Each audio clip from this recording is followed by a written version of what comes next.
السلام عليكم ورحمة الله وبركاته. أهلا وسهلا بيكم معانا في فيديو جديد على قناتنا قناة موكا تشانل. إن شاء الله بإذن الله تعالى جايبين مع بعض النهاردة شوية كوتشيات حلوة قوي، كوتشيات أوريجينال ماركات كلها، وكل كوتش فيهم ممكن يكون فيه ديفو صغير كده. بس الكوتشيات دي لما أقول لحضراتكم على الأسعار بتاعتها، أسعارها وهمية، وفي نفس الوقت ماركات أصلية 100%، وكوتشيات أوريجينال مش هتلاقي أحلى من كده. بس كالعاده في بدايه الفيديو اتمنى من حضراتكم دايما ان انتوا تدعمونا على قناتنا من خلال ان انتوا تعملوا لايك للفيديو، وتعملوا سبسكرايب في القناه، وتفعلوا زر الجرس عشان يوصلكم كل جديد، وما تنسوش تعملوا شير الفيديو عشان يستفيد بيه كل الناس. وطبعا من خلال الفيديو هقول لحضراتكم على الاسعار بتاعه الكوتشيات ديت، وكمان الاماكن بتاعه الشراء بتاعتها. بس تعالوا كده مع بعض نمسك كده كوتشي كوتشي فيهم ونفتحه مع بعض ونشوف الماتيريال بتاعته عامله ازاي. الكوتشي الاولاني معانا هو كوتشي نايك، او كوتشي نايكي اوريجينال، والكوتشي دوت راننج. بصوا يا جماعه كده شكله عامل ازاي، يعني بصوا شكله الكوتشي حاجه مفيش اجمل من كده. كوتشي اوريجينال 100%. هتقولي طب عرفنا ازاي ان هو اوريجينال؟ ما هو ممكن يكون كوبي وكاتبين عليه كده. لا، بصوا كده معايا، بصوا معايا كده، هنلاقي هنا الاير زوم، وهنلاقي هنا كمان النايكي زوم اكس، وكل ده برضو عادي، ما هو ده ممكن يبقى موجود في اي كوتشي. بصوا معايا كده الناحيه التانيه، بصوا على الكوتشي هنا مكتوبه ايه. مكتوب اهو نايكي راننج، وتاريخ التصنيع، وجاست دو ات موجود. كل البيانات بتاعه الكوتشي موجوده عليه. بصوا كمان لما ننزل تحت كده على النعل، بصوا يا جماعه التقفيل عامل ازاي، بصوا النعل بتاع الكوتشي عامل ازاي، جميل جدا. وبصوا معايا هنا هتلاقوا هنا مكتوب الهاي رابر، وموجود الكود بتاع الكوتشي دوت، هنلاقيه موجود على الكوتشي من جوه، وهنلاقيه كمان بصوا من قدام من هنا مكتوب الاي اس تي 1972. وبصوا كمان معايا على النعل من جوه، حاجه يعني وهم، حاجه مفيش احلى من كده.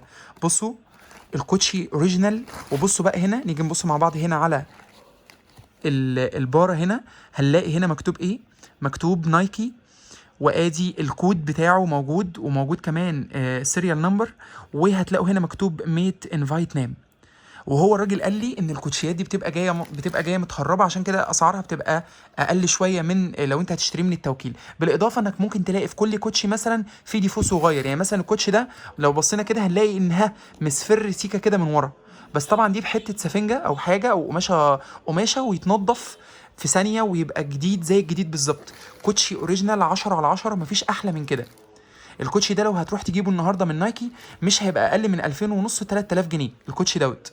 فالاسعار هقولها لحضراتكم ان شاء الله في نهايه الفيديو، بس شوفوا بس معايا الماتيريال بتاعته عامله ازاي. حاجه مفيش اجمل من كده، كوتشي جميل جدا يا جماعه، ونقدر نجيبه من وسط البلد، وفي هناك كوتشيات كتير جدا جدا جدا. بصوا معايا الكوتشي ده مقاسه، تعالوا نشوف مقاسه مع بعض. ده مقاسه مقاسه يعني على حسب المكان، بس باليورو ب 45، ده مقاسه 45 بالنسبه لنا هنا في مصر. وطبعا شكله مش هقول لحضراتكم، يعني ستايل وشيك قوي وحاجه جميله قوي قوي. الكوتشي دوت كوتشي نايكي. ده كان الكوتشي الاول معانا النهارده. بصوا التقفيل يا جماعه عامل ازاي، التقفيل بتاع الكوتشي حاجه مفيش بعد كده، وعلامه نايكي طبعا ورا، والتقفيل بتاعه حاجه جميله قوي. ده الكوتشي الاول معانا. طيب وطبعا الفرده التانية نفس الكلام، على نفس القصه برضو، هنلاقي فيها نفس التاريخ بتاع التصنيع، وكل الاوبشنز الموجوده موجوده عندنا اهو. ودي هنا برضو ايه، اير زوم وفوميرو 15. طبعا الحاجات دي في الكوبي ما بتبقاش موجوده خالص، فالكوتشي ده اوريجينال، يعني اوريجينال اصلي 100%. ده الكوتشي الاولاني الموجود معانا النهارده زي ما حضراتكم شايفين كده، حاجه يعني جميله قوي.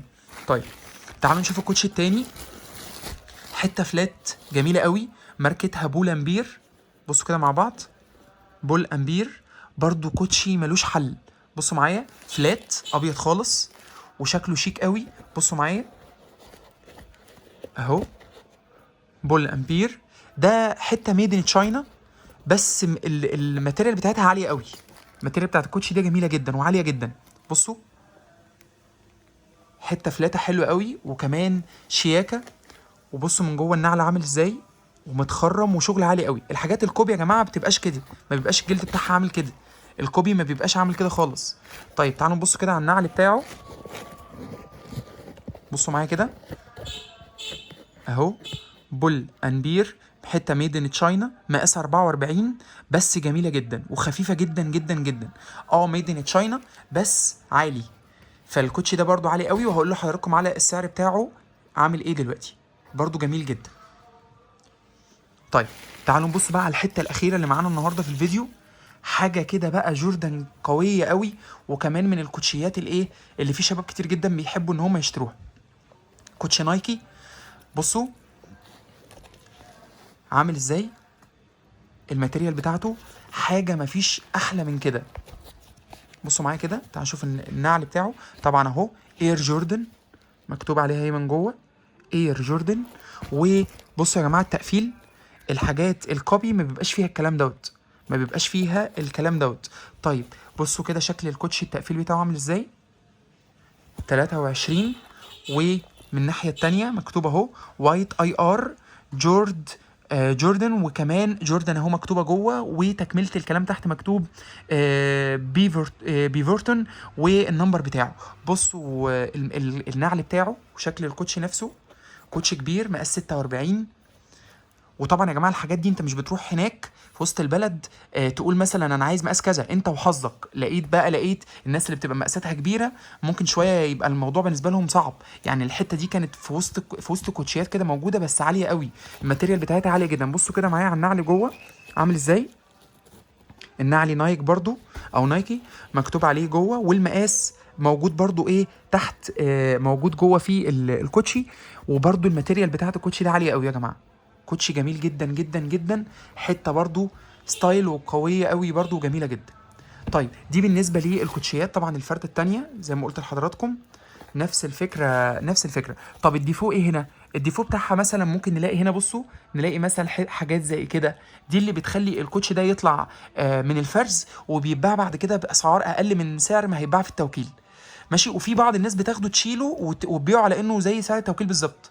بس الكوتشيات دي حاجه جامده جدا. طيب نيجي بقى بالنسبه للاسعار. طبعا يا جماعه الاسعار كل يوم بتزيد، وزي ما حضراتكم عارفين ان كل يوم السعر بيتغير. هقول لكم على الاسعار وقت التسجيل الفيديو دوت، وحضراتكم وقت ما تنزلوا تشوفوا بقى الاسعار هتبقى عامله ايه بسعر اليوم دوت. الكوتشيات دي لما رحت سالت عليها كان بيقول لي الحته عامله 850 جنيه. طبعا لما بتاخد قطعتين او 3 قطع غير لما هتاخد قطعه واحده. فلك ان تتخيل ان الحته النايكي دي مثلا واقفه عليا مثلا بحوالي 700 جنيه، الحته دي النايكي دي ب 700 جنيه.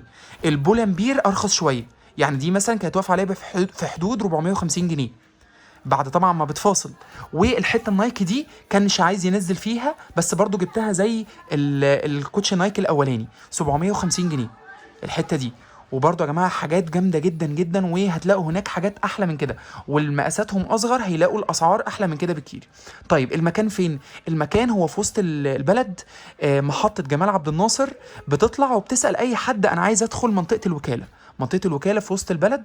بتنزل محطه جمال عبد الناصر وبتطلع تسال اي حد، وبتدخل الوكاله بتلاقي هناك شباب كتير واقفين بعربيات بيبيعوا الكوتشيات دي، وفي محلات متخصصه للاوريجينال.